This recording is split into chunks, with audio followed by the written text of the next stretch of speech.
News top 9ಗೆ ಸ್ವಾಗತ. ನಾನು ಸೌಮ್ಯ ಹೆಗಡೆ. ಸರ್ಕಾರ ಜಾರಿ ಮಾಡಿರೋ ಕರುನಾಡು ಲಾಕ್ ವಿಫಲವಾಯಿತಾ? ಕೊರೋನಾ ಲಗಾಮಿಗಾಗಿ ಮತ್ತೆಷ್ಟು ದಿನ ಬೆಂಗಳೂರಿಗೆ ಬೀಳಲಿದೆ ಬೀಗ?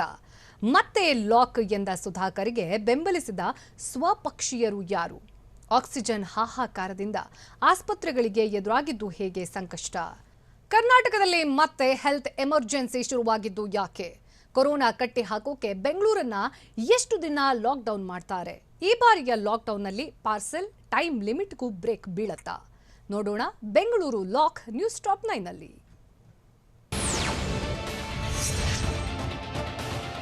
ಕರ್ನಾಟಕದಲ್ಲಿ ಮತ್ತೆ ಸಂಪೂರ್ಣ ಲಾಕ್ಡೌನ್ ಪಕ್ಕಾ ಎನ್ನಲಾಗಿದೆ. ರಾಜ್ಯದಲ್ಲಿ ಈಗ ಹೇರಿರೋ ಲಾಕ್ಡೌನ್ ಸಂಪೂರ್ಣ ವಿಫಲವಾಗಿದ್ದು ಕರ್ನಾಟಕದಲ್ಲಿ ಹೆಲ್ತ್ ಎಮರ್ಜೆನ್ಸಿ ಶುರುವಾಗಿದೆ. ಕರುನಾಡು ಸಂಪೂರ್ಣ ಲಾಕ್ಡೌನ್ಗೆ ಆದೇಶ ಹೊರಬೀಳುವ ಸಾಧ್ಯತೆಗಳಿದ್ದು ಸಂಪೂರ್ಣ ಲಾಕ್ಡೌನ್ ಬಗ್ಗೆ ಆರೋಗ್ಯ ಸಚಿವ ಸುಧಾಕರ್ ಸುಳಿವು ಕೊಟ್ಟಿದ್ದಾರೆ. ರಾಜ್ಯದಲ್ಲೀಗ ಜಾರಿಯಲ್ಲಿರುವ ಲಾಕ್ಡೌನ್ ಸಂಪೂರ್ಣ ವಿಫಲವಾಗಿದೆ ಅಂತ ಆರೋಗ್ಯ ಸಚಿವ ಸುಧಾಕರ್ ತಿಳಿಸಿದ್ದಾರೆ. ಸದ್ಯ ಜಾರಿಯಲ್ಲಿರೋ ಲಾಕ್ಡೌನ್ನಿಂದ ನಾವು ನಿರೀಕ್ಷೆ ಮಾಡಿರುವಷ್ಟು ಪ್ರಯೋಜನವಾಗಿಲ್ಲ. ಈಗಿರುವ ಮೇ 12ಕ್ಕೆ ಲಾಕ್ಡೌನ್ ಮುಗಿಯಲಿದ್ದು ಮೇ 12ರ ನಂತರ ಲಾಕ್ಡೌನ್ ಬಗ್ಗೆ ಮುಖ್ಯಮಂತ್ರಿ ಬಿಎಸ್ ಯಡಿಯೂರಪ್ಪ ಜೊತೆ ಚರ್ಚಿಸಿ ಕ್ರಮ ಕೈಗೊಳ್ಳುವುದಾಗಿ ಸುಧಾಕರ್ ತಿಳಿಸಿದ್ದಾರೆ. ಕಂಪ್ಲೀಟ್ ಲಾಕ್ಡೌನ್ ಬಗ್ಗೆ ಗಂಭೀರವಾಗಿ ಪರಿಗಣಿಸಬೇಕಿದೆ ಅಂತ ಬೆಂಗಳೂರಿನಲ್ಲಿ ಕೇಂದ್ರ ಸಚಿವ ಡಿವಿ ಸದಾನಂದಗೌಡ ಹೇಳಿದ್ದಾರೆ. ಮಹಾರಾಷ್ಟ್ರ ಮಾದರಿ ಲಾಕ್ಡೌನ್ ಮಾಡುವ ಅನಿವಾರ್ಯತೆ ಇದೆ. ಸಣ್ಣ ಲಾಕ್ಡೌನ್ನಿಂದ ಗ್ರಾಮೀಣ ಪ್ರದೇಶಕ್ಕೂ ಕೊರೋನಾ ಹಬ್ಬುತ್ತಿದ್ದು ಜೀವ ಉಳಿಸಿಕೊಂಡ್ರೆ ಜೀವನ ಇರುತ್ತೆ. ಹೀಗಾಗಿ ಕಂಪ್ಲೀಟ್ ಲಾಕ್ಡೌನ್ ಬಗ್ಗೆ ಗಂಭೀರವಾಗಿ ಪರಿಗಣಿಸಬೇಕಿದೆ ಅಂತ ಕೇಂದ್ರ ಸಚಿವ ಡಿವಿ ಸದಾನಂದಗೌಡ ಅಭಿಪ್ರಾಯಪಟ್ಟಿದ್ದಾರೆ.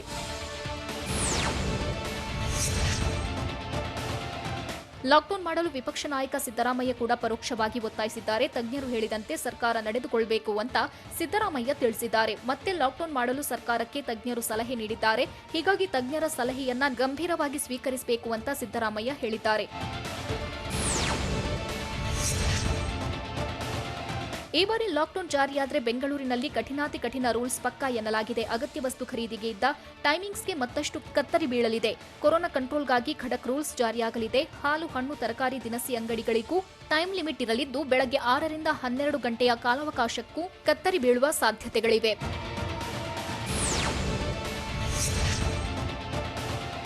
ಬೆಂಗಳೂರಿನಲ್ಲಿ ಇನ್ನಷ್ಟು ಟೈಟ್ ರೂಲ್ಸ್ ಜಾರಿಯಾಗೋ ಸಾಧ್ಯತೆಗಳಿದ್ದು ಎಲ್ಲಾ ಸೇವೆಗಳು ಕಂಪ್ಲೀಟ್ ಬಂದ್ ಆಗಲಿದೆ ಎನ್ನಲಾಗಿದೆ. ಹೋಟೆಲ್ಗಳಲ್ಲಿ ಪಾರ್ಸೆಲ್ ಬಂದಾಗಿ ಬಾರ್, ರೆಸ್ಟೋರೆಂಟ್ಗಳು ಕಂಪ್ಲೀಟ್ ಲಾಕ್ ಆಗ್ತವಾ ಅನ್ನೋ ಪ್ರಶ್ನೆ ಉದ್ಭವಿಸಿದೆ. ಅಲ್ಲದೆ ಆಟೋ, ಬಸ್, ರೈಲು ಸ್ತಬ್ಧವಾಗುತ್ತಾ, ಕಟ್ಟಡ ಕಾಮಗಾರಿ ಕೂಡ ಬಂದಾಗುತ್ತಾ ಅನ್ನೋದನ್ನ ಕಾದು ನೋಡಬೇಕಿದೆ. ಕೊರೋನಾ ನಿಯಂತ್ರಣ ಬಗ್ಗೆ ಪ್ರಧಾನಿ ನರೇಂದ್ರ ಮೋದಿ ನಿನ್ನೆ ಮಹತ್ವದ ಸಭೆ ನಡೆಸಿದ್ರು. ಹೀಗಾಗಿ ಪ್ರಧಾನಿಯ ಸಲಹೆಯಂತೆ ನಡೆದುಕೊಳ್ಳೋದಾಗಿ ಸಿಎಂ ಹೇಳಿದ್ದಾರೆ. ಆದರೆ ಕೇಂದ್ರದಿಂದ ಈವರೆಗೂ ಯಾವುದೇ ಆದೇಶ ಬಂದಿಲ್ಲ. ಆದರೆ ತತ್ತರಿಸಿ ಹೋಗಿರುವ ಆರೋಗ್ಯ ಕ್ಷೇತ್ರ ಬಲಗೊಳಿಸಲು ಲಾಕ್ಡೌನ್ ಅಗತ್ಯವಾಗಿದೆ. ತಜ್ಞರ ಪ್ರಕಾರ ಮೇ 15ರ ನಂತರ ಈಗಿನಕ್ಕಿಂತ ಸೋಂಕು ದುಪ್ಪಟ್ಟಾಗೋ ಸಾಧ್ಯತೆ ಇದ್ದು oxygen bed, ICU bed, ventilator ನೀಗಿಸಲು ಬೆಂಗಳೂರು ಸೇರಿ ಕರ್ನಾಟಕದಲ್ಲಿ ಲಾಕ್ಡೌನ್ ವಿಸ್ತರಣೆ ಅಗತ್ಯವೆಂದು ತಜ್ಞರು ಹೇಳಿದ್ದಾರೆ. ವೈರಸ್ ಅಬ್ಬರ ತಡೆಗಟ್ಟಲು ಸರ್ಕಾರದ ಮುಂದೆ ಲಾಕ್ಡೌನ್ ಒಂದೇ ಆಯ್ಕೆಯಾಗಿದೆ. ರಾಜ್ಯವನ್ನ ಉಳಿಸಬೇಕಾದ್ರೆ ಕೊರೋನಾ ಕೇಸ್ ಕಡಿಮೆ ಮಾಡಲೇಬೇಕಿದ್ದು ಗಂಡಾಂತರದಿಂದ ಪಾರು ಮಾಡಲು ಲಾಕ್ಡೌನ್ ಅಗತ್ಯವಾಗಿದೆ. ಲಾಕ್ಡೌನ್ ಮಾಡದಿದ್ರೆ ವೈರಸ್ ಆರ್ಭಟ ಮತ್ತಷ್ಟು ಹೆಚ್ಚಾಗಲಿದ್ದು ಲಾಕ್ಡೌನ್ ಮುಂದುವರಿದ್ರೆ ಸೋಂಕಿನ ಪ್ರಮಾಣ ಇಳಿಕೆಯಾಗಲಿದೆ. ಹೀಗಾಗಿ ವೈರಸ್ ಚೈನ್ ಲಿಂಕ್ ಬ್ರೇಕ್ ಮಾಡಲು ಲಾಕ್ಡೌನ್ ಅಗತ್ಯವಿದೆ.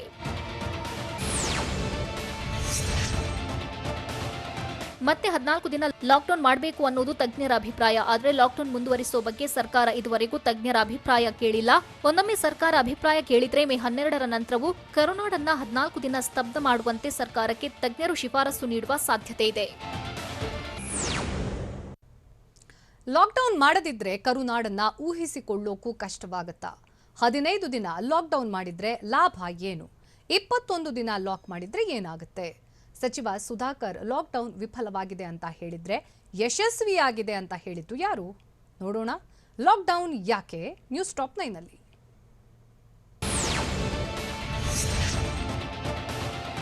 ರಾಜ್ಯದಲ್ಲಿ ಪರಿಸ್ಥಿತಿ ಹೀಗೆ ಮುಂದುವರಿದರೆ ಸೋಂಕಿತರ ಸಂಖ್ಯೆ ಮತ್ತಷ್ಟು ದುಪ್ಪಟ್ಟು ಆಗಲಿದೆ. ಸೋಂಕಿತರ ಸಂಖ್ಯೆ 31 ಲಕ್ಷಕ್ಕೆ ಇರುವ ಸಾಧ್ಯತೆ ಇದೆ. ಐಐಎಸ್ಸಿ ಪ್ರೊಫೆಸರ್ ಮಾಡಿರೋ ಅಂದಾಜಿನಂತೆ 32 ಲಕ್ಷ ಸೋಂಕಿತರು ಇರಲಿದ್ದಾರೆ. ಜೂನ್ 11ರವರೆಗೆ ಕರ್ನಾಟಕದಲ್ಲಿ 31,60,000 ಆಕ್ಟಿವ್ ಕೇಸ್ಗಳಾಗುವ ಸಾಧ್ಯತೆ ಇದೆ ಅಂತ ಹೇಳಲಾಗಿದೆ. ಸಕ್ರಿಯ ಸೋಂಕಿತರ ಬಗ್ಗೆ ಶಶಿಕುಮಾರ್ ಗಣೇಶನ್ ಅಂದಾಜಿಸಿದ್ದು ಕೊರೋನಾದಿಂದ 55,000 ಮಂದಿ ಮೃತಪಡಬಹುದು ಅಂತ ಅಂದಾಜಿಸಲಾಗಿದೆ.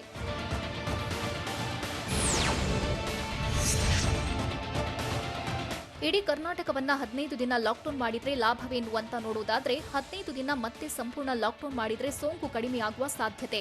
15 ದಿನಗಳ ಲಾಕ್ಡೌನ್ ಅವಧಿಯಲ್ಲಿ ಲಾಕ್ಡೌನ್ ಮಾಡಿದ್ರೆ ಸೋಂಕಿತರ ಸಂಖ್ಯೆ 8 ಲಕ್ಷ ಇರಲಿದೆ.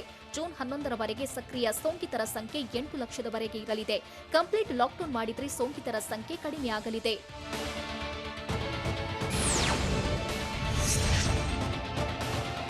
ಇನ್ನು ಕರ್ನಾಟಕವನ್ನ 21 ದಿನ ಸಂಪೂರ್ಣ ಲಾಕ್ಡೌನ್ ಮಾಡಿದ್ರೆ ಸೋಂಕಿತರ ಸಂಖ್ಯೆ 6.86 ಲಕ್ಷ ಇರಲಿದೆ. ರಾಜ್ಯದ ಸಕ್ರಿಯ ಪ್ರಕರಣಗಳ ಸಂಖ್ಯೆ ಹತ್ತಿರ 7 ಲಕ್ಷ ಇರಲಿದೆ ಅಂತ ಅಂದಾಜಿಸಲಾಗಿದೆ. ಸಾವಿನ ಸಂಖ್ಯೆ 30,000 ಆಗಬಹುದು ಅಂತ ಅಂದಾಜಿಸಲಾಗಿದೆ.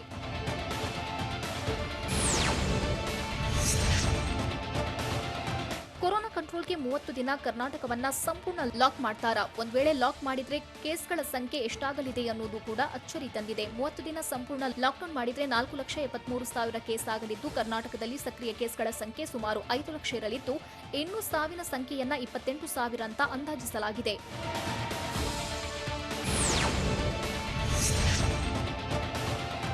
ರಾಜ್ಯದಲ್ಲಿ ಮೇ 12ಕ್ಕೆ ಲಾಕ್ಡೌನ್ ಮುಗಿಯೋದಿಲ್ಲ ಅನ್ನೋ ಅನುಮಾನವೂ ಕಾಡ್ತಿದೆ. ಕರ್ನಾಟಕವನ್ನ ಉಳಿಸಬೇಕಾದ್ರೆ ಲಾಕ್ಡೌನ್ ಮಾಡಲೇಬೇಕಾದ ಅನಿವಾರ್ಯತೆ ಇದೆ. ಕರ್ನಾಟಕವನ್ನ ಉಳಿಸಬೇಕಾದ್ರೆ ಲಾಕ್ಡೌನ್ ಬೇಕೇ ಬೇಕು ಅಂತ ತಜ್ಞರು ಹೇಳಿದ್ದಾರೆ. ಕರ್ನಾಟಕದಲ್ಲಿ ಕೇಸ್ ಕಡಿಮೆ ಮಾಡಲೇಬೇಕಾದ ಅವಶ್ಯಕತೆ ಇದ್ದು, ಗಂಡಾಂತರದಿಂದ ರಾಜ್ಯವನ್ನ ಕಾಪಾಡಲು ಲಾಕ್ಡೌನ್ ಬೇಕು.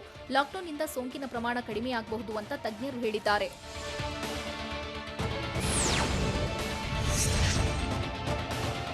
ಕೊರೋನಾದಿಂದ ಕರ್ನಾಟಕದಲ್ಲಿ ಹೆಲ್ತ್ ಎಮರ್ಜೆನ್ಸಿ ಶುರುವಾಗಿದೆ. ಹೀಗಾಗಿ ಆದಷ್ಟು ಬೇಗ ಕರ್ನಾಟಕದಲ್ಲಿ ಕಂಪ್ಲೀಟ್ ಲಾಕ್ ಬೀಳೋದು ಪಕ್ಕಾ. ಯಾಕಂದ್ರೆ ಟೈಟ್ ಲಾಕ್ಡೌನ್ ಬಗ್ಗೆ ಸಚಿವ ಸುಧಾಕರ್ ಸುಳಿವು ಕೊಟ್ಟಿದ್ದಾರೆ. ರಾಜ್ಯದಲ್ಲಿರುವ 14 ದಿನಗಳ ಲಾಕ್ಡೌನ್ ಸಂಪೂರ್ಣ ಫೇಲ್ ಆಗಿದ್ದು, ಜನರು ಬೇಕಾಬಿಟ್ಟಿ ಓಡಾಡ್ತಿರೋದ್ರಿಂದಾಗಿ ಸೋಂಕು ಮತ್ತಷ್ಟು ಹೆಚ್ಚಳವಾಗ್ತಿದೆ. ಹೀಗಾಗಿ ಒತ್ತಡ ಹೆಚ್ಚಾಗ್ತಿದ್ದಂತೆ ಕರ್ನಾಟಕದಲ್ಲಿ ಟೈಟ್ ಲಾಕ್ಡೌನ್ ಫಿಕ್ಸ್ ಆಗಿದೆ.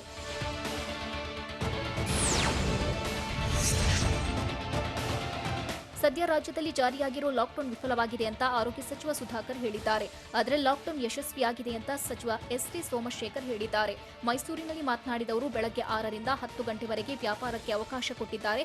ಆ ಸಮಯದಲ್ಲಿ ಜನಜಂಗುಳಿ ಸೇರ್ತಿದ್ದು, ಅದನ್ನು ನಿಯಂತ್ರಣಕ್ಕೆ ಕ್ರಮ ಕೈಗೊಳ್ಳಲಾಗುವುದು ಎಂದು ತಿಳಿಸಿದ್ದಾರೆ.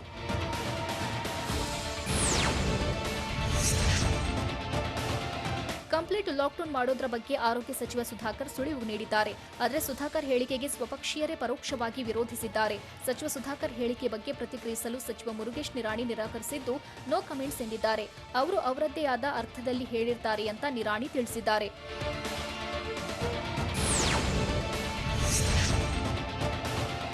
ರಾಜ್ಯದಲ್ಲಿ ಸಂಪೂರ್ಣ ಲಾಕ್ಡೌನ್ ಮಾಡುವುದು ಸೂಕ್ತ ಅಂತ ಕೊಪ್ಪಳದಲ್ಲಿ ಬಿಜೆಪಿ ಸಂಸದ ಸಂಗಣ್ಣ ಕರಡಿ ಹೇಳಿದ್ದಾರೆ. ಕಳೆದ ಬಾರಿ ಹೋಮ್ ಐಸೋಲೇಷನ್ ಹೆಚ್ಚಾಗಿರಲಿಲ್ಲ, ಆದರೆ ಈ ಬಾರಿ ಹೋಮ್ ಐಸೋಲೇಷನ್ನಲ್ಲಿ ಇರೋರ ಸಂಖ್ಯೆ ಹೆಚ್ಚಾಗಿದೆ. ಇದರಿಂದ ಕೊರೋನಾ ಕೇಸ್ಗಳು ಹೆಚ್ಚಾಗ್ತಿವೆ. ಸೋಂಕಿತರನ್ನ ಕೋವಿಡ್ ಕೇರ್ ಸೆಂಟರ್ಗೆ ದಾಖಲಿಸಿ ಅಂತ ಸಂಸದ ಸಂಗಣ್ಣ ಕರಡಿ ಸಲಹೆ ನೀಡಿದ್ದಾರೆ. ಬೆಂಗಳೂರಲ್ಲಿ ಬೆಡ್ಗಳ ಬ್ಲಾಕ್ ಮಾರ್ಕೆಟ್ ಹೇಗೆ ನಡೀತಾ ಇತ್ತು? ಬೆಡ್ ಬ್ಲಾಕ್ ದಂಧೆಯಲ್ಲಿ ಬಿಬಿಎಂಪಿ ಅಧಿಕಾರಿಗಳು ಖಾಸಗಿ ಆಸ್ಪತ್ರೆಗಳ ನಡುವೆ ಆಗಿದ್ದ ಡೀಲ್ ಏನು? ಸೋಂಕಿತರ ಮಾಹಿತಿಯನ್ನೇ ವಾರ್ ರೂಮ್ ಸಿಬ್ಬಂದಿ ಬಂಡವಾಳ ಮಾಡಿಕೊಂಡಿದ್ದು ಹೇಗೆ? ನೋಡೋಣ bed market news top 9ನಲ್ಲಿ.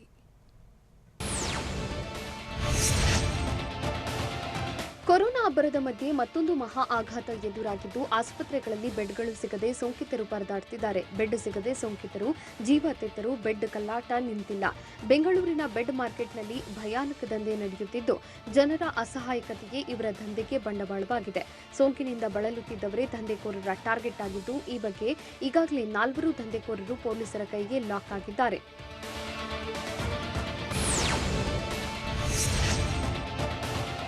CCB ಖೆಡ್ಡಾಗೆ bed ದಂಧೆಯ 4 king ಪಿನ್ಗಳು ಸಿಕ್ಕಿಬಿದ್ದಿದ್ದು, ತೀವ್ರ ವಿಚಾರಣೆ ನಡೆಸುತ್ತಿದ್ದಾರೆ. ಆರೋಪಿ ನಂಬರ್ 1 ನೇತ್ರಾವತಿ ಇಲ್ಲದೆ A2 ರೋಹಿತ್ ಕುಮಾರ್ ಏನನ್ನೂ ಮಾಡ್ತಿರ್ಲಿಲ್ವಂತೆ. ಆರೋಪಿ ನೇತ್ರಾವತಿ ಬಿಬಿಎಂಪಿ ಅಧಿಕಾರಿಗಳ ಜೊತೆ ಲಿಂಕ್ ಹೊಂದಿದ್ದು, ಈವೆಂಟ್ ಮ್ಯಾನೇಜ್ಮೆಂಟ್ನಲ್ಲಿ ಕೆಲಸ ಮಾಡ್ತಿದ್ಲು. ಕೊರೋನಾದಿಂದ ಕಳೆದ ವರ್ಷ ಕೆಲಸ ಇಲ್ಲದಂತಾಗಿದ್ದಾಗ ಸಾಮಾಜಿಕ ಕಾರ್ಯಕರ್ತೆಯಾಗಿ ಬಿಜೆಪಿ, ಕಾಂಗ್ರೆಸ್ ಎರಡೂ ಪಕ್ಷದವರ ಜೊತೆಗೆ ಸಂಪರ್ಕ ಬೆಳೆಸಿಕೊಂಡಿದ್ಲು. ನಂತರ ಬೆಡ್ ಬ್ಲಾಕ್ ಮಾಡಿಸಿ ಹಣ ಸಂಪಾದಿಸಲು ಮುಂದಾಗಿದ್ಲು.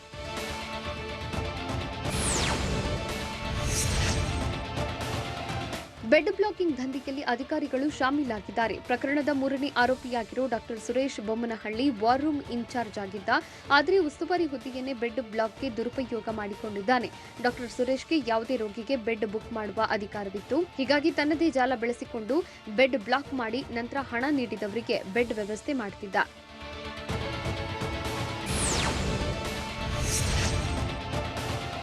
ಬೆಡ್ ಬ್ಲಾಕ್ ದಂಧೆಯ ಆರೋಪಿ ನಂಬರ್ 4 ಆಗಿರೋ ಡಾಕ್ಟರ್ ರೆಹಾನ್ ಬೆಂಗಳೂರು ದಕ್ಷಿಣ ವಾರ್ ರೂಮ್ ಇನ್ಚಾರ್ಜ್ ಆಗಿದ್ದ. ಡಾಕ್ಟರ್ ರೆಹಾನ್ ಸಂಪರ್ಕದಲ್ಲಿ ಆರೋಪಿ ನೇತ್ರಾವತಿ ಇದ್ಲು ಎನ್ನಲಾಗಿತ್ತು. ಹಣ ಪಡೆದ ಬಳಿಕ ಬ್ರೋಕರ್ಗಳು ಹೇಳಿದವರಿಗೆ ಬೆಡ್ ಬುಕ್ ಮಾಡಿಕೊಡುತ್ತಿದ್ದ. ನೇತ್ರಾವತಿಯಿಂದ ಡಾಕ್ಟರ್ ರೆಹಾನ್ ಹಣ ಪಡೆದಿರುವ ಗಂಭೀರ ಆರೋಪವೂ ಇದೆ.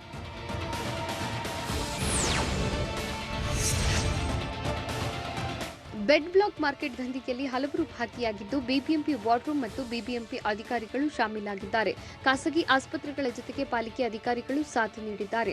ಬಿಬಿಎಂಪಿ ವಾರ್ ರೂಮ್ ಕಡೆಯಿಂದ ಅವಶ್ಯಕತೆ ಇಲ್ಲದಿದ್ರೂ ಬೆಡ್ ಬುಕ್ ಮಾಡಿ, ಅವಶ್ಯಕತೆ ಇಲ್ಲದ ಬಿಯು ನಂಬರ್ಗೆ ಬೆಡ್ ಬುಕ್ ಮಾಡ್ತಿದ್ರು. ಬೆಡ್ ಬುಕ್ ಆದರೂ ಬಿಬಿಎಂಪಿಯಿಂದ ಯಾರನ್ನೂ ಕಳಿಸದೆ ಕಳ್ಳಾಟ ಆಡಿದ್ದಾರೆ.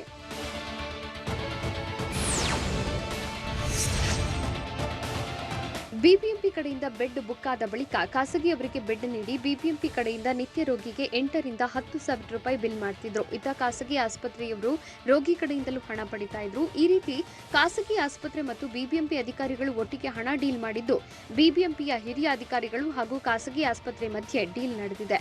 ಸಿಸಿಬಿ ತನಿಖೆ ವೇಳೆ ಬೆಡ್ ಮಾರ್ಕೆಟ್ ದಂಧೆಯ ದಾರಿ ಬಯಲಾಗಿದ್ದು, ಹೆಚ್ಚಿನ ಸಾಕ್ಷಿ ಕಲೆ ಹಾಕಲು ಅಧಿಕಾರಿಗಳು ಹುಡುಕಾಟ ನಡೆಸುತ್ತಿದ್ದಾರೆ.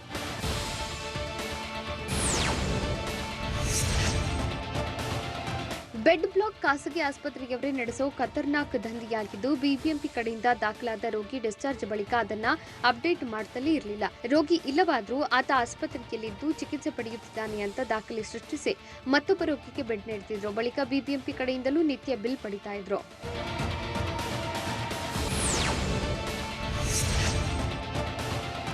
ಬೆಡ್ ಬ್ಲಾಕ್ ಮಾಡಿ ಕರಾಳ ದಂಧೆ ಮಾಡ್ತಿದ್ದ ಮಾಫಿಯಾ ಬಿಯು ನಂಬರ್ ಜನರೇಟ್ ಆಗ್ತಿದ್ದ ಹಾಗೆ ಆಕ್ಟಿವ್ ಆಗ್ತಿತ್ತು. ಕೊರೋನಾ ರಿಪೋರ್ಟ್ ಆಧಾರದಲ್ಲಿ ಸೋಂಕಿತರ ಜೊತೆ ಸಂಪರ್ಕ ಬೆಳೆಸಿ ಹೋಮ್ ಐಸೋಲೇಷನ್ ಆಗೋ ಸೋಂಕಿತರ ಹೆಸರಲ್ಲಿ ಪ್ರತಿಷ್ಠಿತ ಆಸ್ಪತ್ರೆಯಲ್ಲಿ ಬೆಡ್ ಬುಕ್ ಮಾಡ್ತಿದ್ರು. ಚಿಂತಾಜನಕ ಸ್ಥಿತಿಯಲ್ಲಿರೋ ರೋಗಿಗಳೇ ಇವರ ಟಾರ್ಗೆಟ್ ಆಗಿದ್ದು, ಹೆಚ್ಚು ಹಣ ನೀಡಿದವರಿಗೆ ಬ್ಲಾಕ್ ಮಾಡಿರೋ ಬೆಡ್ ಅಲಾಟ್ ಮಾಡ್ತಿದ್ರು.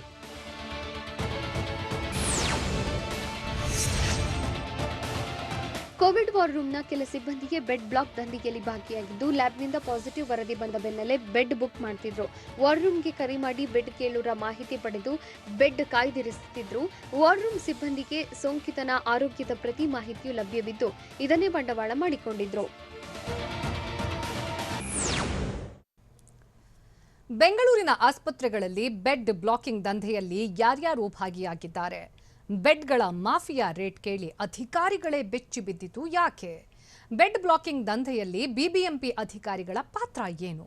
ನೋಡೋಣ ಬೆಡ್ ಕಳ್ಳಾಟ ನ್ಯೂಸ್ ಟಾಪ್ 9ನಲ್ಲಿ.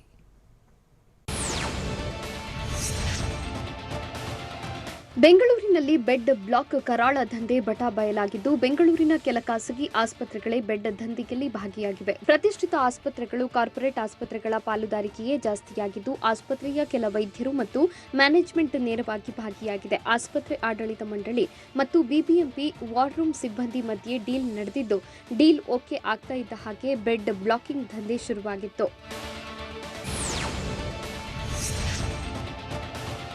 ಬೆಡ್ ಸಿಗದೆ ಸೋಂಕಿತರು ಸತಾಯಿಸಿದ್ರು. ಬೆಡ್ ಹೆಸರಲ್ಲೇ ಬೆಡ್ ಬ್ಲಾಕ್ ದಂಧೆ ಕೋಟಿ ಡೀಲ್ ಮಾಡಿದೆ. ಸಿಸಿಬಿ ಕಾರ್ಯಾಚರಣೆ ವೇಳೆ ಬೆಡ್ ಬ್ಲಾಕಿಂಗ್ ದಂಧೆ ಕರಾಳ ಮುಖ ಅನಾವರಣವಾಗಿದ್ದು, ಬೆಡ್ ಬ್ಲಾಕಿಂಗ್ ಮಾಫಿಯಾ ಹಿಡಿದಿರೋ ದಾರಿಗೆ ಘೋರಾತಿಘೋರವಾಗಿದೆ. ದಂಧೆಯಲ್ಲಿ ವಾರ್ ರೂಮ್ ಸಿಬ್ಬಂದಿ, ಖಾಸಗಿ ಆಸ್ಪತ್ರೆಗಳೇ ಭಾಗಿಯಾಗಿದ್ದು, ಒಬ್ಬೊಬ್ಬರ ಕರಾಳ ಮುಖ ಕಳಚಿ ಬೀಳುತ್ತಿದೆ.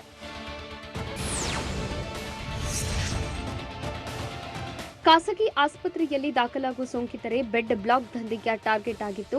ಬಿಬಿಎಂಪಿ ಮೂಲಕ ಬೆಡ್ ಅಲಾಟ್ ಮಾಡಿಸಿಕೊಂಡು ರೋಗಿಯನ್ನು ಗುರಿಯಾಗಿಸಿ ಆಸ್ಪತ್ರೆಗೆ ಬರೋ ರೋಗಿಯ ಆರೋಗ್ಯ ವೃದ್ಧಿಯ ಮೇಲೆ ಡೀಲಿಂಗ್ ಪಕ್ಕಾ ಮಾಡ್ತಿದ್ದು, ಆಸ್ಪತ್ರೆಗೆ ಸೇರಿದ 3 ದಿನಕ್ಕೆ ರೋಗಿಯ ಖಾಸಗಿ ಆಸ್ಪತ್ರೆಗಳು ಮನೆಗೆ ಕಳುಹಿಸಿ ಅಸಲಿ ಆಟ ಶುರು ಮಾಡ್ತಿದ್ರು.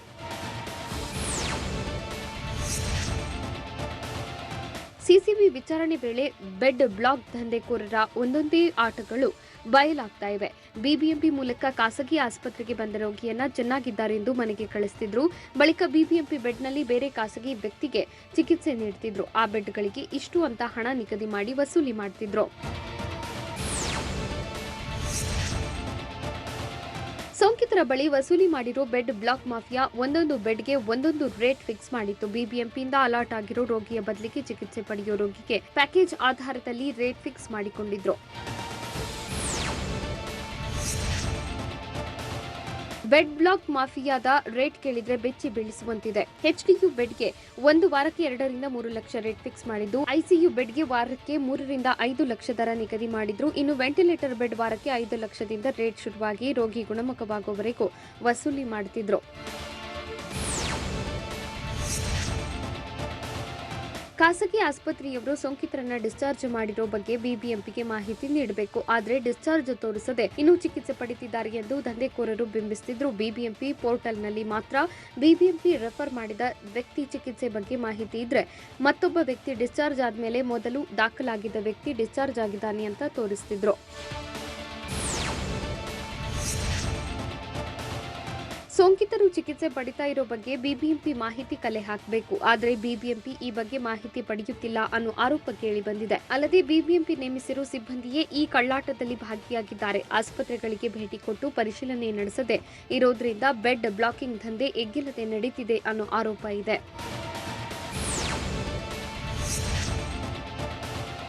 ಬೆಡ್ ಬ್ಲಾಕಿಂಗ್ ದಂಧೆಯಲ್ಲಿ ಬಿಬಿಎಂಪಿಗೆ ಬೇಲಿಯೇ ಎದ್ದು ಹೊಲ ಮೇಯ್ದಂತೆ ಆಗಿದೆ. ಮಾಫಿಯಾದಲ್ಲಿ ಖಾಸಗಿ ಆಸ್ಪತ್ರೆ, ಬಿಬಿಎಂಪಿ ಕೆಲ ಅಧಿಕಾರಿಗಳು ಭಾಗಿಯಾಗಿದ್ದಾರೆ. ಹೀಗಾಗಿ ಸದ್ಯ 4ರನ್ನ ಬಂಧಿಸಿರುವ ಸಿಸಿಬಿ ಪೊಲೀಸರು ಉಳಿದವರಿಗಾಗಿ ಬಲೆ ಬೀಸಿದ್ದಾರೆ. ಸದ್ಯದಲ್ಲೇ ಮಾಫಿಯಾದ ಉಳಿದವರು ಖಾಕಿ ಬಲೆಗೆ ಸಿಕ್ಕಿ ಬೀಳಲಿದ್ದಾರೆ.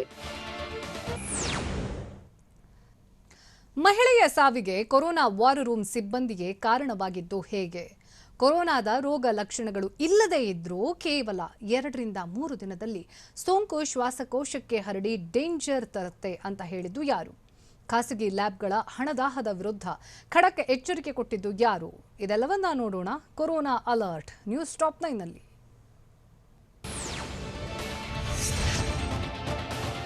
ಕೋವಿಡ್ ವಾರ್ ರೂಮ್ ಸಿಬ್ಬಂದಿ ಆಟಕ್ಕೆ ಅಮಾಯಕರು ಬಲಿಯಾಗ್ತಿದ್ದಾರೆ. ವಾರ್ ರೂಮ್ ಸಿಬ್ಬಂದಿ ಜನರ ದಾರಿ ತಪ್ಪಿಸುತ್ತಿದ್ದು, ಸೋಂಕಿನ ಲಕ್ಷಣವಿದ್ರೂ ಹೋಮ್ ಐಸೋಲೇಷನ್ ಆಗಿ ಅಂತಿದ್ದಾರಂತೆ. ಇವರ ಬೇಜವಾಬ್ದಾರಿತನದಿಂದ ಶುಗರ್ನಿಂದ ಬಳಲ್ತಾ ಇದ್ದ 49 ವರ್ಷದ ಮಹಿಳೆ ಕೊರೋನಾಗೆ ಬಲಿಯಾಗಿದ್ದಾರೆ. ಮಹಿಳೆ ಮಗ ಬೆಡ್ಗಾಗಿ ಕರೆ ಮಾಡಿದ್ರು. ಹೋಮ್ ಐಸೋಲೇಷನ್ಗೆ ಸಲಹೆ ನೀಡಿದ್ದು ಅಮ್ಮನ ಸಾವಿಗೆ ವಾರ್ ರೂಮ್ ಸಿಬ್ಬಂದಿಯೇ ಕಾರಣ ಎಂದು ಮೃತ ಮಹಿಳೆಯ ಪುತ್ರ ಆರೋಪಿಸಿದ್ದಾನೆ. ಕೋವಿಡ್ ವಾರ್ ರೂಮ್ ಸಿಬ್ಬಂದಿ ವಿರುದ್ಧ ಮೃತ ಮಹಿಳೆಯ ಪುತ್ರ ಆಕ್ರೋಶ ವ್ಯಕ್ತಪಡಿಸಿದ್ದು, ಬಿಬಿಎಂಪಿಯಲ್ಲಿ ಬೆಡ್ ಸಿಗದೆ ಖಾಸಗಿ ಆಸ್ಪತ್ರೆಗೆ ದಾಖಲಿಸಿದ್ದಾರೆ.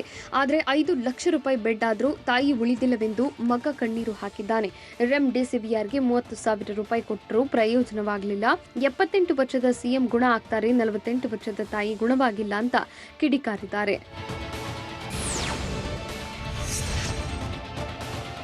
ಕೊರೋನಾ 2ನೇ ಅಲೆಯ ಬಗ್ಗೆ ವೈದ್ಯರೇ ಆತಂಕ ವ್ಯಕ್ತಪಡಿಸಿದ್ದಾರೆ. ಈಗ ಯುವಕರಿಗೆ ಹೆಚ್ಚಾಗಿ ಕೊರೋನಾ ಹರಡ್ತಾ ಇದ್ದು, ಕೊರೋನಾ ಬಂದರೂ ರೋಗ ಲಕ್ಷಣಗಳು ಇರಲ್ಲ. ಇದು 2-3 ದಿನದಲ್ಲಿ ಶ್ವಾಸಕೋಶಕ್ಕೆ ಹರಡಿ 60% ರಿಂದ 80% ಶ್ವಾಸಕೋಶಕ್ಕೆ ಎಫೆಕ್ಟ್ ಆಗುತ್ತೆ ಅಂತ ಗದಗ ನಗರದ ಖಾಸಗಿ ಆಸ್ಪತ್ರೆ ವೈದ್ಯರು ಹೇಳಿದ್ದಾರೆ. ಅಲ್ಲದೆ ಏಕಾಏಕಿ ಆಕ್ಸಿಜನ್ ಬೇಕಾಗುವಷ್ಟು ಗಂಭೀರವಾಗಲಿದ್ದು, ನಿರ್ಲಕ್ಷ್ಯ ತೋರದೆ ವೈದ್ಯರ ಸಲಹೆ ಪಡೆಯಿರಿ ಎಂದು ವೈದ್ಯರು ಸಲಹೆ ನೀಡಿದ್ದಾರೆ.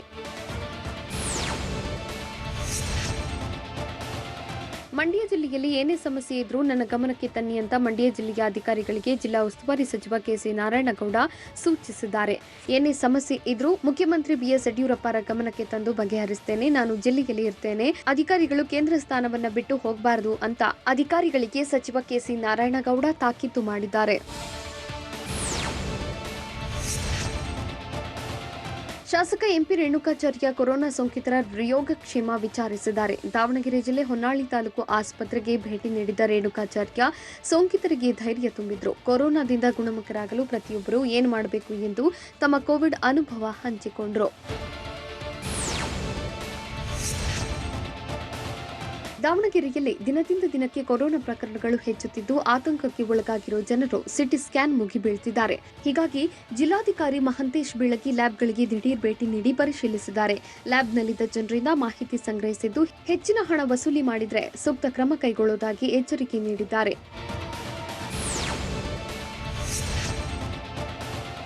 ಅಬ್ಬರಿಸುತ್ತಿರುವ ಕೊರೋನಾ ಕಟ್ಟಿ ಹಾಕಲು ಕೊಡಗು ಜಿಲ್ಲೆಯಲ್ಲಿ ಲಾಕ್ಡೌನ್ ಘೋಷಿಸಲಾಗಿದೆ. ಹೀಗಾಗಿ ಕೊಡಗಿನಲ್ಲಿ ಜನಜೀವನ ಸ್ತಬ್ಧವಾಗಿದ್ದು, ಜಿಲ್ಲೆಯಲ್ಲಿ ಅಗತ್ಯ ಸೇವೆ ಹೊರತುಪಡಿಸಿ ಉಳಿದೆಲ್ಲವೂ ಬಂದ್ ಆಗಿದೆ. ಅನಗತ್ಯ ಓಡಾಡುವವರಿಗೆ ಪೊಲೀಸರು ತರಾಟೆಗೆ ತೆಗೆದುಕೊಂಡಿದ್ದು, ವಾಹನ ಚಾಲಕರಿಗೆ ಮಾಸ್ಕ್ ಹಾಕದವರಿಗೆ ದಂಡ ವಿಧಿಸುತ್ತಿದ್ದಾರೆ. ಬೆಳಗ್ಗೆಯಿಂದಲೇ ಪೊಲೀಸರು ಫೀಲ್ಡ್ಗಿಳಿದಿದ್ದಾರೆ. ಕೊರೋನಾ ಆರ್ಭಟ ಹೆಚ್ಚಾಗ್ತಿದ್ರು ಜನರು ಮಾತ್ರ ಎಚ್ಚೆತ್ತುಕೊಳ್ತಿಲ್ಲ. ಅಲ್ಲದೆ ಅಂಗಡಿ ಮಾಲೀಕರು ಸಹ ರೂಲ್ಸ್ಗೆ ಡೋಂಟ್ ಕೇರ್ ಎಂದು ವ್ಯಾಪಾರ ಮಾಡುತ್ತಿದ್ದಾರೆ. ಹೀಗಾಗಿ ಹಾವೇರಿಯಲ್ಲಿ ಅಂಗಡಿ ಮಾಲೀಕರಿಗೆ ಪೊಲೀಸರು ಬಿಗ್ ಶಾಕ್ ಕೊಟ್ಟಿದ್ದಾರೆ. ಕೋಡ್ ನಿಯಮ ಉಲ್ಲಂಘಿಸಿದ ವಿವಿಧ ಅಂಗಡಿಗಳ ಮೇಲೆ ನಿನ್ನೆ ಒಂದೇ ದಿನ 18 ಕೇಸ್ ದಾಖಲಿಸಿದ್ದಾರೆ. ಮಾಸ್ಕ್ ಧರಿಸದೆ, ದೈಹಿಕ ಅಂತರವಿಲ್ಲದೆ ಸರ್ಕಾರ ನಿಗದಿ ಮಾಡಿದ ಅವಧಿ ಮೀರಿ ವ್ಯಾಪಾರ ಮಾಡುತ್ತಿದ್ದ ಅಂಗಡಿಗಳ ಪ್ರಕರಣ ದಾಖಲಾಗಿದೆ.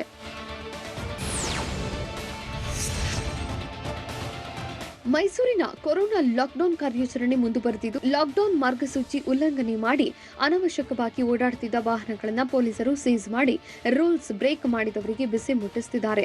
ಒಂದೇ ದಿನ 13 ಆಟೋ ರಿಕ್ಷಾ, 7 ಕಾರುಗಳು ಸೇರಿದಂತೆ 293 ವಾಹನಗಳನ್ನು ಪೊಲೀಸರು ವಶಕ್ಕೆ ಪಡೆದಿದ್ದಾರೆ. ಅಲ್ಲದೆ ಮಾಸ್ಕ್ ಧರಿಸದೆ, ಸಾಮಾಜಿಕ ಅಂತರ ಕಾಯ್ದುಕೊಳ್ಳದ ಬಗ್ಗೆ 264 ಪ್ರಕರಣ ದಾಖಲಿಸಿ 45,000 ರೂಪಾಯಿ ದಂಡ ವಸೂಲಿ ಮಾಡಿದ್ದಾರೆ. ಮುಂದೂಡಿಕೆಯಾಗಿರೋ ಐಪಿಎಲ್ ಸೆಪ್ಟೆಂಬರ್ನಲ್ಲಿ ನಡೆಯುತ್ತಾ? ರಾಜಸ್ಥಾನ್ ಪರ ಅಬ್ಬರಿಸಿದ ಯುವ ಬ್ಯಾಟ್ಸ್ಮನ್ ಜೈಸ್ವಾಲ್ಗೆ ಬಟ್ಲರ್ ಕೊಟ್ಟ ಉಡುಗೊರೆ ಏನು? ಇದೆಲ್ಲವನ್ನ ನೋಡೋಣ ಎಂಟರ್ಟೈನ್ಮೆಂಟ್ ನ್ಯೂಸ್ ಟಾಪ್ 9ನಲ್ಲಿ.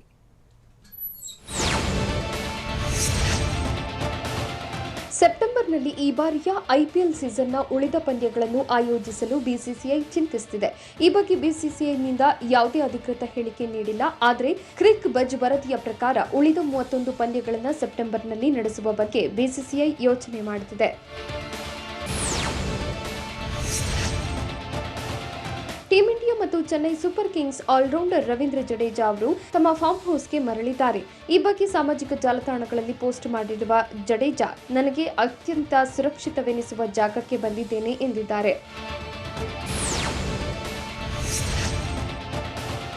ಕೊರೋನಾ ಭೀತಿಯಲ್ಲಿರುವ ಭಾರತದಲ್ಲಿ ಟಿ20 ವಿಶ್ವಕಪ್ ನಡೆಸಬೇಕೋ ಬೇಡವೋ ಎಂಬ ಬಗ್ಗೆ ಜುಲೈನಲ್ಲಿ ನಿರ್ಧಾರವಾಗಲಿದೆ. ಅಕ್ಟೋಬರ್, ನವೆಂಬರ್ನಲ್ಲಿ ಭಾರತದಲ್ಲಿ ನಡೆಯಬೇಕಿದ್ದ ವಿಶ್ವಕಪ್ ಅನ್ನು ಬೇರೆ ದೇಶಕ್ಕೆ ಸ್ಥಳಾಂತರಿಸುವ ಬಗ್ಗೆ ಚರ್ಚೆಗಳು ನಡೆಯುತ್ತಿವೆ. ಈ ಬಗ್ಗೆ ಐಸಿಸಿ ಅಂತಿಮ ತೀರ್ಮಾನ ತೆಗೆದುಕೊಳ್ಳಲಿದೆ.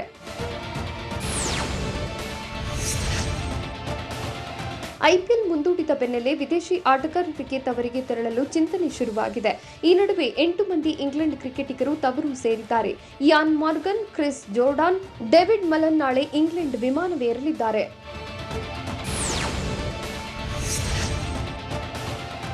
ರಾಜಸ್ಥಾನ್ ರಾಯಲ್ಸ್ ತಂಡದಲ್ಲಿದ್ದ ಇಂಗ್ಲೆಂಡ್ನ ಜೋಸ್ ಬಟ್ಲರ್ ಯುವ ಬ್ಯಾಟ್ಸ್ಮನ್ ಯಶಸ್ವಿ ಜೈಸ್ವಾಲ್ಗೆ ವಿಶೇಷ ಉಡುಗೊರೆ ನೀಡಿದ್ದಾರೆ. ಹೈದರಾಬಾದ್ ವಿರುದ್ಧ ಭರ್ಜರಿ ಶತಕ ಸಿಡಿಸಿದ ಬ್ಯಾಟ್ ಅನ್ನ ಬಟ್ಲರ್ ಜೈಸ್ವಾಲ್ಗೆ ನೀಡಿ ಪ್ರೋತ್ಸಾಹ ತುಂಬಿದ್ದಾರೆ.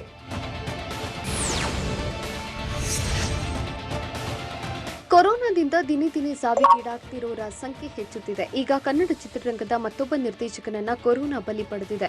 ಕವಿರತ್ನ ಕಾಳಿದಾಸ, ಅಂಜದ ಗಂಡು ಸೇರಿದಂತೆ ಸಾಕಷ್ಟು ಹಿಟ್ ಸಿನಿಮಾಗಳನ್ನ ಕೊಟ್ಟ ನಿರ್ದೇಶಕ ರೇಣುಕಾ ಶರ್ಮಾ ಕೊರೋನಾದಿಂದ ಕೊನೆ ಉಸಿರೆಳೆದಿದ್ದಾರೆ.